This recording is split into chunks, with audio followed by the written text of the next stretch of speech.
guys, it's Steve and Kara from Whitecrest Renovations, just finishing up a job. All vinyl flooring throughout. The beauty of that is you don't have to do demo, so underneath is the hardwood or the tile. We leave all the existing floor, take out the transitions and put the new floor completely on top of everything else, so no demo.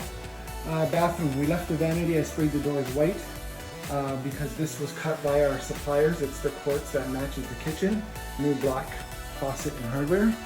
This was the kitchen I posted about 2.5 weeks ago, Kara building all the cabinets in about 3.5 hours. So here's the finished product. The cabinets are from IKEA, they're a matte white. Very nice. The reason why the job takes a little bit longer is, if you can notice, we have the matching quartz backsplash to the countertop. For those of you who don't know, that means that it is required to do a digital measure for the countertop. It has to be installed. Then the measure guy has to come back and redo the measurements, especially these tricky spots here where we have to go around.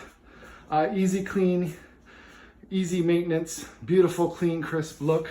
I did want to point out something for your education reasons. Here, if you notice, when they fabricate, the vein matches, it goes around, it's called matchbook.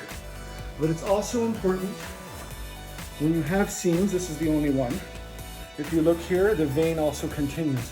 If you look on the backsplash here, you can see this vein going through here, and it kind of continues up there. Same with these.